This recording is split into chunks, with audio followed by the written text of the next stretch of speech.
Well, it was only a matter of time before we got the newest Unearthed Arcana, and as we all expected, it is covering the final 3 classes, Fighter, Ranger, and Rogue. If you want to see what those new Unearthed Arcana classes are and get my opinion on them, stay tuned.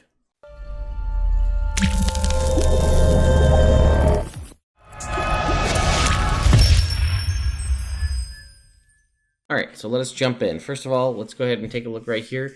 It is up. It came out not that long ago at this point.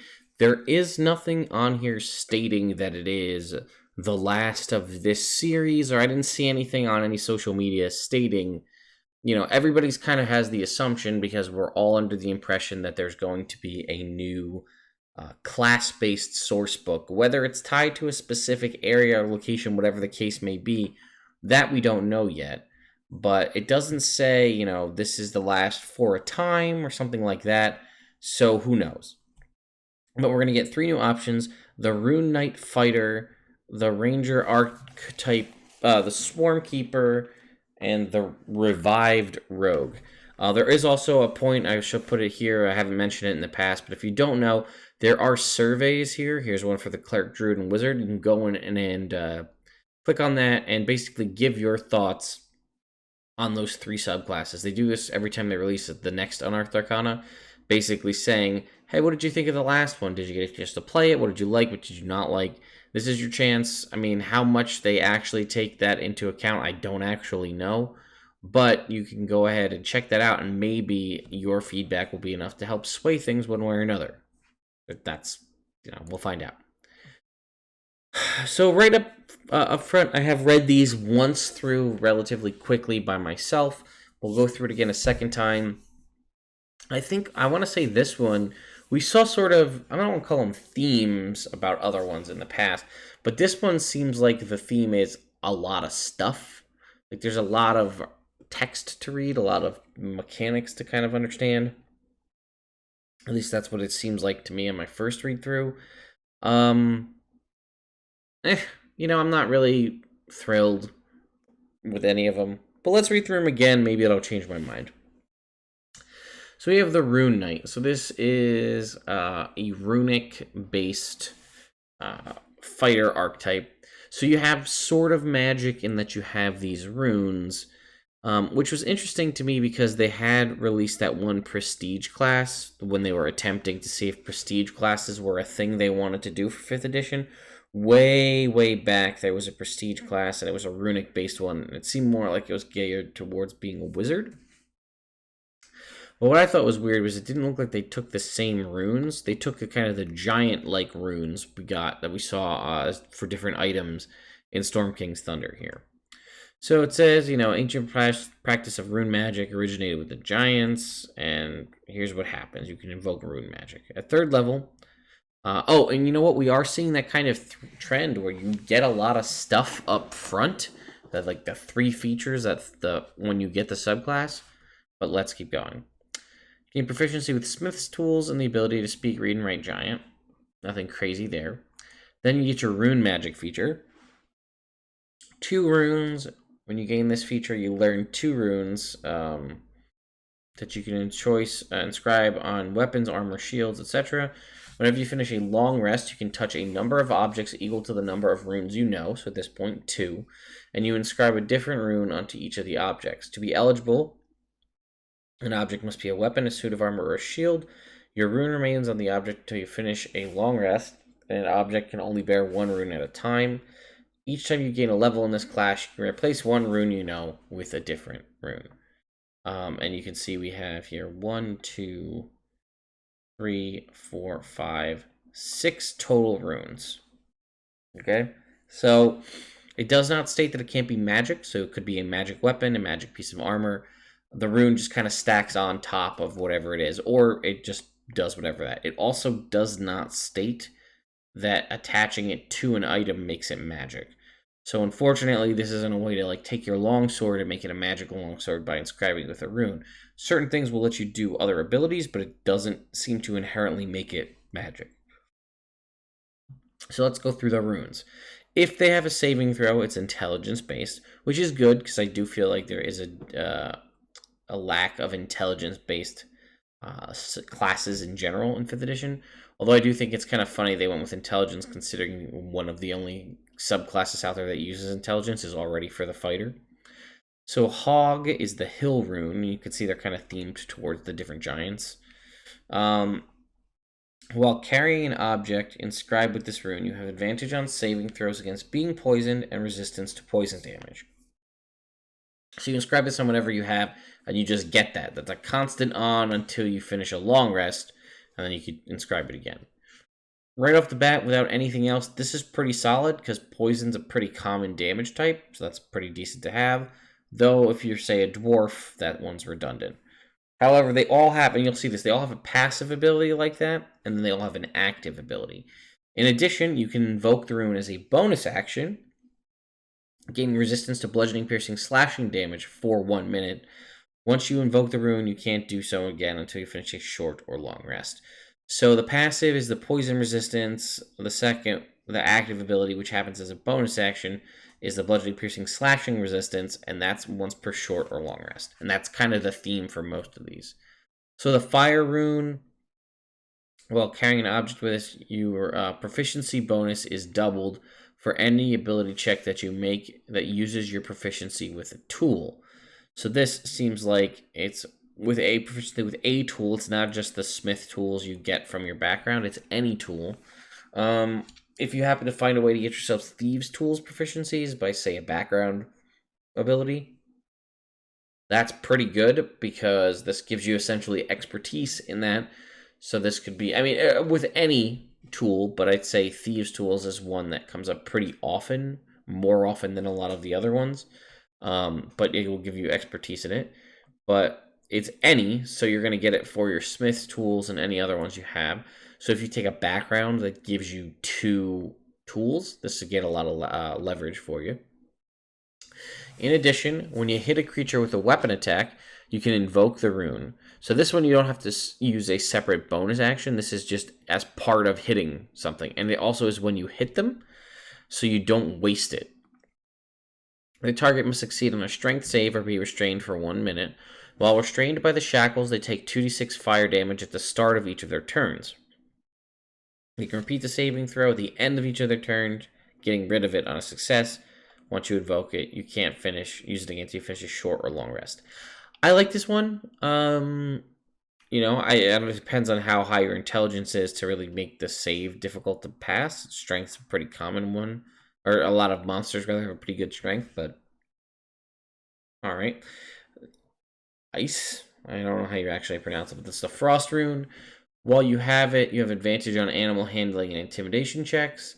In addition, you can invoke the rune as a bonus action to increase your strength score by 2 for 10 minutes. It can increase it past 20, but not 30. Once you finish that, that's for short or long rest. So this one, I feel like the passive abilities are relatively niche. Animal handling and intimidation. Having advantage on them is always good. Perhaps you're going to look into getting a mount of some kind if you're going to have the animal handling.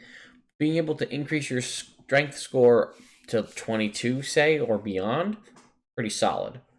Granted, and it's 10 minutes, so that's a pretty decent amount of time. So that's actually almost enough time to do stuff out of combat and then also in combat with the same use of this. Sky is the cloud rune. Advantage on sleight of hand and deception checks. Now, those are pretty solid. I think I would probably go for this rune if I could, because I think that's... Again, you could really, between this one and the expertise one, you could almost make your fighter roguish, which is pretty sweet. When you or a creature you can see within 30 feet of you is hit by an attack roll, you can use your reaction to invoke the rune and cause the attack to target a different creature within 30 feet.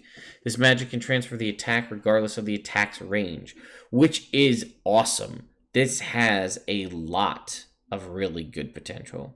So you can use when you or a creature you can see within 30 feet of you is hit by an attack roll. So it doesn't have to be an ally hitting, you or an ally getting hit. Your ally could be hitting an enemy, and you could trigger this, and I'll tell you why I think that's interesting. You can use your reaction to invoke the rune, and as long as they're within 30 feet, transfer that attack to them, keeping the same roll. So if they roll kind of borderline, kind of low, and you transfer it, they may miss.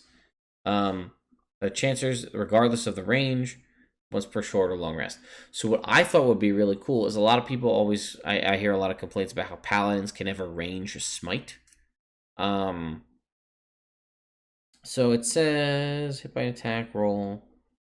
So I'm curious how that would work, because in my immediate thought was I'm gonna be the paladin, I'm gonna hit this enemy, but they're relatively weak, and there's another guy that's at full health 30 feet away.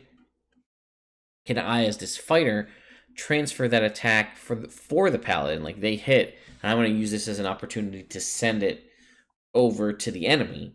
But I don't know if the smite would transfer. Or would it? I guess it would. Because you don't choose to smite until you hit with an attack. So you hit by an attack roll, you transfer the attack to that range, and then, yeah, I think, in theory, you could smite. So this would be an interesting combo to not only, obviously, I think the main thought with this was, like, if you get hit or an ally gets hit, you could have the enemy target someone else. Maybe the enemy could target one of their own allies to help take them down. Maybe you could transfer the attack from the squishy wizard to the tanky fighter, or however you want to do it. But I like the idea of transferring sneak attack or smites that way. Stein is a stone rune. Advantage on insight checks, and dark vision is 60 feet, so this one's pretty solid. Insight comes up a bunch, but free dark vision is great, and if you have it, it extends it by another 30 feet, so that's great. When a creature you see ends its turn within 30 feet of you, you can use your reaction to invoke the rune to cause the creature to make a wisdom saving throw. If it's unless succeed, they are charmed for you by 1 minute. While charmed in this way, their speed is 0 and is incapacitated, descending into a dreamy stupor. The effect ends if the charmed creature takes damage or if someone else uses an action to shake them out of it, once per short or long rest. So I think the dark vision is solid. I think this one's interesting because fighters don't necessarily get a ton of options to use their reaction outside of opportunity attacks. So this gives you something else to do. And then the Uvar, which is the storm rune. While wearing or carrying it, you have advantage on intelligence arcana checks, and you can't be surprised as long as you're incapacitated. That's pretty solid. You can invoke it as a bonus action and to enter a prophetic state for 1 minute. Until this ends, you or another creature you can see within 30 feet who makes an attack roll, saving throw, ability check. You can use, when you see them do that, you can use your reaction to cause the roll to have advantage or disadvantage. Once you invoke this rune, you can't do so again until you finish a short or long rest. So that lasts for a minute. So for a minute, it looks like, for a minute, any creature within 60 feet, you can give them either advantage or disadvantage on an attack roll, a saving throw, or an ability check, utilizing your reaction to do so. Pretty solid. And then on top of all of that, you're also going to get another thing at 3rd level called the Giant Might feature, which seems like this is pretty front-loaded. So the first one, the bonus proficiency is meh, but you get 2 runes, and then you also get Giant Might on top of this. So what is this? If you are, as a bonus action for 1 minute, if you're large or smaller than large size, you become large size, as does everything you're wearing. You have advantage on strength checks and strength saving throws, and you deal an extra 1d6 damage for a minute. And you can use this twice, but you don't regain it until you take a long rest. So that's kind of balanced out in that respect. Defensive runes. When another creature you can see within 60 feet of you is hit by an attack roll, you can use your reaction to grant a bonus to the creature's AC against that attack. Is equal to 1 plus your intelligence modifier. In addition, you learn another rune. So we had 2, now we're up to 3. When you can use your reaction to grant a bonus. It's not really worded that way, but I think what it's supposed to do, because it says when a creature you can see within 60 feet of you is hit by an attack roll. So the attack roll has to hit. You can use your reaction to grant a bonus to the creature's AC against that attack. Okay, that's where it's clarified. So you could potentially turn that hit into a miss. Great stature. Roll 3d4. You grow that much in inches. Now you also, when you use your Giant Might feature from level 3, it does an extra d8 damage instead of d6. You also learn another rune, and then not lastly, at 15, you can invoke each rune you know, which currently is 4, twice rather than once before you need to finish a short or long rest. In addition, you learn another rune. So you're now up to 5 runes. And at 18, when you use your Giant Might feature, you can choose one willing creature you can see within 60 feet. They also get the benefits of your Giant Might feature. So again, this comes at level 18, but this is a pretty solid ability, right? Making them larger. The advantage is decent, and then the weapon attack damage is also just like icing on the cake. So that's the fighter. This is going to be a huge, long video because there's so much content here. So the ranger is the Swarmkeeper. This is one that focuses on, it says face spirits, but it's really bugs. So it's like bug face spirits. This is another one where you're going to get a handful of things at 3rd level. So you know Mage Hand, and it takes the form of swarming nature spirits. You also learn extra spells, because once again, we're making new rangers better than old rangers. So you're going to get Fairy, Fire, Web, Gaseous Form, Giant Insect, and Insect Plague. You could also see how this could possibly have been a Druid subclass, because it feels Druidy in my mind. This is also the first time we've seen a feature listed as 3rd and in like 2 levels. I'll get it and we'll explain it as we go through, but this is just the first time we've seen it written this way. So you attract a swarm of face spirits that look like tiny beasts of your choice. They crawl all over you in your space. As a bonus action, you can agitate them for a minute. For the duration, some of the swarm clings to your weapons and follows your strikes. Once during each of your turns, when you hit a creature with a weapon attack, they can deal an extra 1d6 force damage to that creature.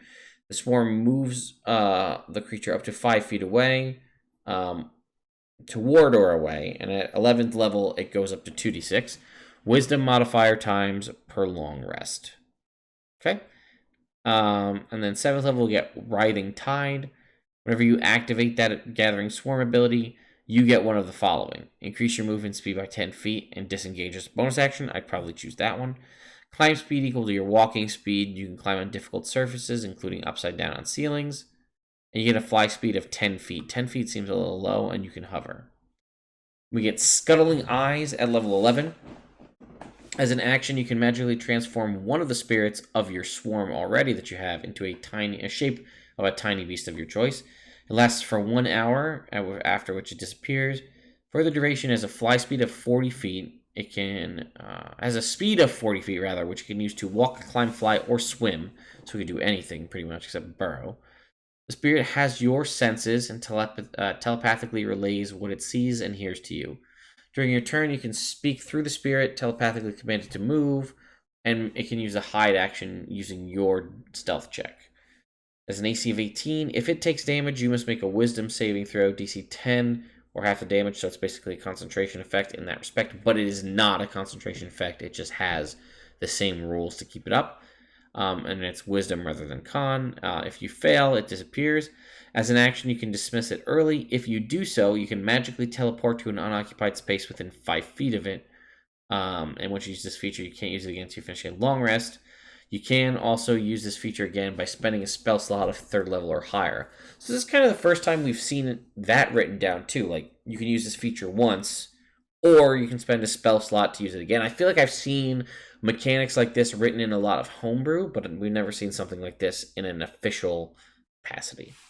And at 15, the last one, we get Storm of Minions. As an action, create a magical sphere filled with an enraged swarm centered on a point you can see within 120 feet. It's a 10-foot radius a sphere, and it lasts for 1 minute. It's difficult terrain for creatures other than you. A creature other than you that starts its turn in the sphere must make a con save. On a failed save, they'll take 2d8 necrotic damage and is blinded until the start of its next turn. On a successful save, it takes half as much and isn't blinded. At the start of your turn, if any of the small or larger creatures take damage, you regain a d8 hit points. So it's any number, though, so you can't, like, if you had a whole bunch of enemies, you don't get a d8 for each of them. You just get a d8 back. On a subsequent turn, you can use a bonus action to move the sphere up to 30 feet. When you activate this feature, you can choose any number of creatures you can see to be unaffected.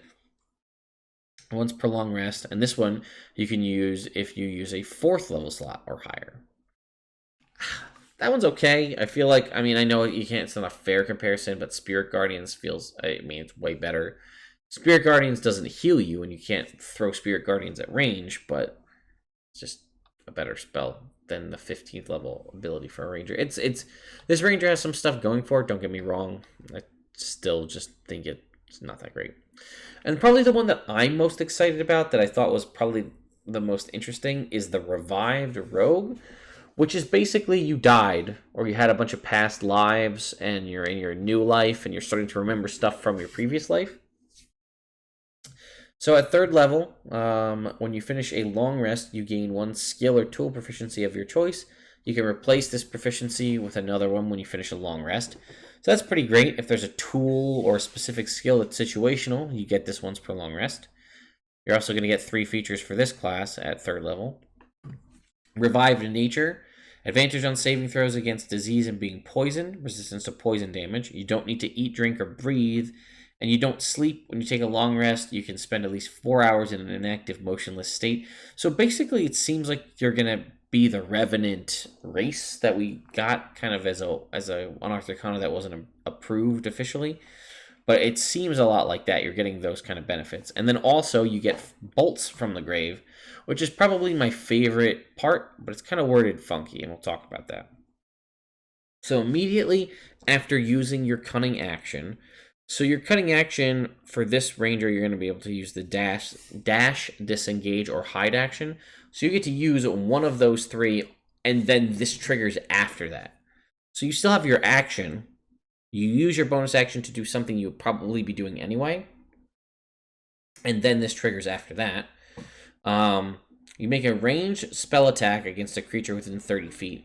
I guess they clarified it as a ranged spell attack, so that they're not clarifying it being a weapon attack, but I don't know, that just was weird to me.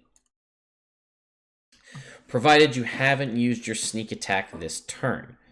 You are proficient with this, and you use your dexterity modifier to the attack and damage rolls of this ranged spell attack. A creature hit by this takes necrotic damage equal to your sneak attack. So it's going to take necrotic damage equal to your sneak attack plus your dexterity modifier. It does use your sneak attack for the turn. So there's no reason you couldn't do something like, say, bonus action, dash, disengage, or hide, activate this ability, utilize it, potentially hit the enemy, use your sneak attack, and then you still have your full action to do whatever else you want. You could attack again, or any action-based thing. So I like this. It's different. It's got some range to it, and it's necrotic damage, which is pretty solid. At 9th, you're going to get Connect with the Dead. You can cast a Speak with Dead spell without spending a spell slot or material components. Intelligence is your mod for this. Speaking with the Dead in this way temporarily gives you the capability from your past life. When the spell ends, you gain 1 benefit from this table. The benefit lasts until you finish a short or long rest. You roll a d3.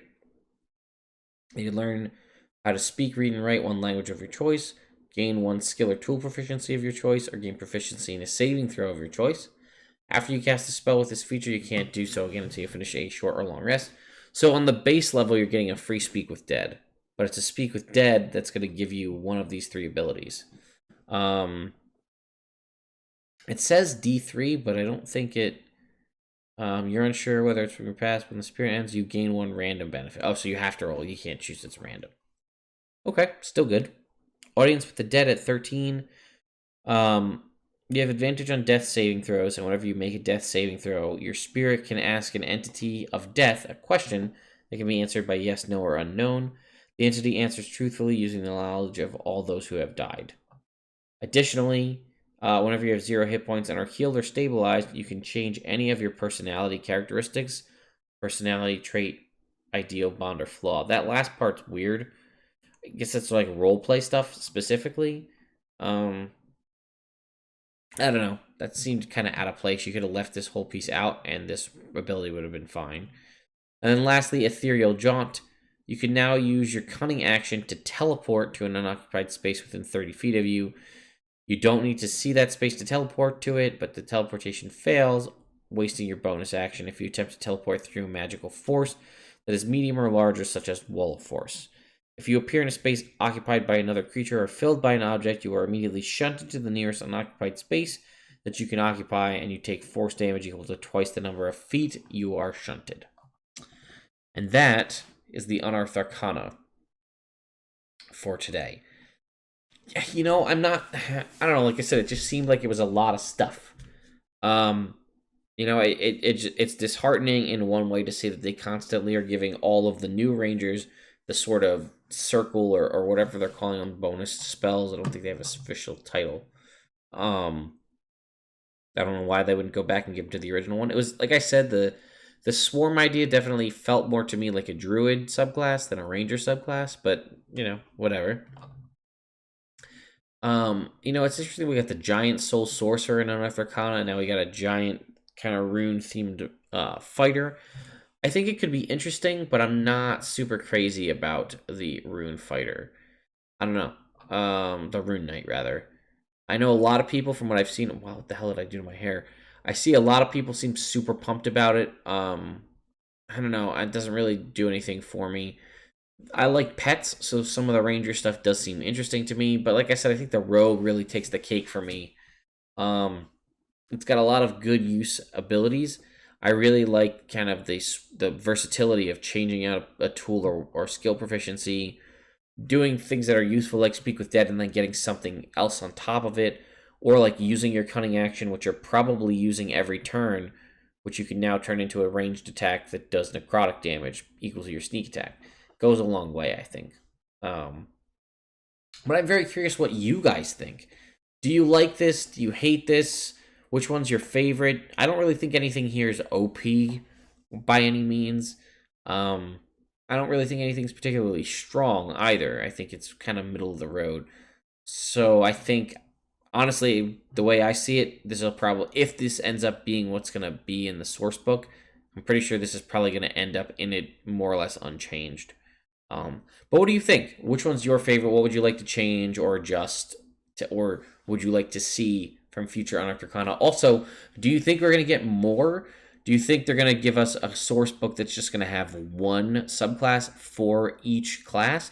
Or are we maybe going to get another round of subclasses for each class, and maybe the next source book will give us 2 each? I'm curious what you guys think. So again, if you like this video, give it a like. If you haven't subscribed to the channel because you want to, you should do so because you can see more stuff like this. I also stream on Twitch every Monday, Tuesday, Wednesday, and every other Sunday evening. So there's a link to that in the description as well if you'd like to check any of that out. Thank you guys so much for watching, and I'll see you next time.